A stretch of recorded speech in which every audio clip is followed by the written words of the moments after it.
Assalamualaikum warahmatullahi wabarakatuh. Saya Alifia Nur Kamila, NPM 18082010020. Di sini saya akan menjelaskan sedikit tentang permasalahan layanan teknologi informasi yang sering terjadi. Baik, permasalahan IT yang sering terjadi yang pertama adalah keamanan data dan cyber attack. Keamanan data merupakan permasalahan IT yang paling sering terjadi di perusahaan-perusahaan besar yang ada di Indonesia. Meskipun perusahaan besar tersebut memiliki data center tersendiri, tapi tidak jarang juga perusahaan besar tersebut masih memiliki berbagai macam cara agar melindungi data-data yang ada pada perusahaan tersebut, agar tidak hilang, tidak diretas oleh hacker-hacker yang berusaha menjatuhkan maupun tidak rusak. Salah satu faktor terjadinya cyber attack yang menyerang perusahaan-perusahaan besar adalah banyaknya masyarakat maupun perusahaan besar yang masih menggunakan software palsu atau bajakan, yang notabene software palsu tersebut merupakan ilegal. Nah, karena hal tersebut, maka potensi terkena cyber attack seperti malware akan lebih mudah dan terus meningkat.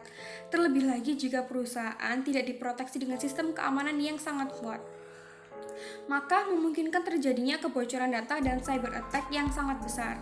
Maka dari itu, perusahaan besar harus melakukan maintenance atau pemeliharaan secara berkala atau rutin. Selanjutnya adalah biaya yang cukup besar dan SDM yang kurang handal. Seperti yang kita ketahui bersama, IT merupakan aset yang paling penting dan berharga dalam suatu perusahaan. Tidak hanya perangkat keras, tapi perangkat lunak juga yang digunakan dalam suatu perusahaan. Tanpa adanya IT, mungkin suatu perusahaan tidak akan berjalan secara optimal.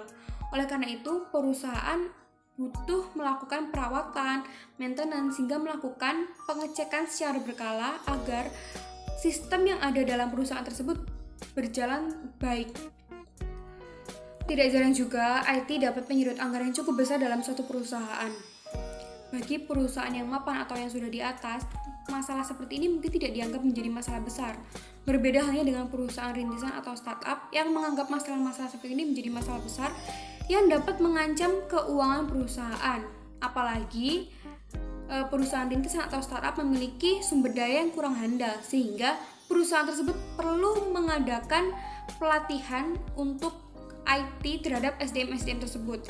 Nah, untuk pelatihan IT tersendiri ini pastinya membutuhkan biaya yang cukup besar juga. Selanjutnya adalah kendala tak terduga, bencana alam, dan human error. Selain permasalahan yang sudah saya sebutkan sebelumnya, masalah IT selanjutnya yang dapat datang sewaktu-waktu dihadapi oleh suatu perusahaan besar antara lain adalah bencana atau disaster. Bencana di sini ada dua hal. Yang pertama ada bencana alam, yang kedua adalah bencana kesalahan manusia seperti human error. Jadi dengan kata lain, bukan karena diretas oleh para hacker dengan sengaja, melainkan kesalahan suatu teknisi yang ada dalam perusahaan tersebut yang mengakibatkan kerusakan pada IT perusahaan. Bencana tersebut tidak hanya membawa kerugian pada material perusahaan, tetapi juga berdampak pada data, jaringan komputer, maupun jaringan internet di perusahaan. Bahkan mungkin karena adanya bencana seperti ini, aktivitas IT perusahaan akan menjadi lumpuh. Apalagi jika perusahaan tersebut menyangkut hidup orang banyak. Baik, terima kasih. Sekiranya cukup yang bisa saya jelaskan. Apabila ada salah kata maupun salah penjelasan, saya mohon maaf. Terima kasih. Wassalamualaikum warahmatullahi wabarakatuh.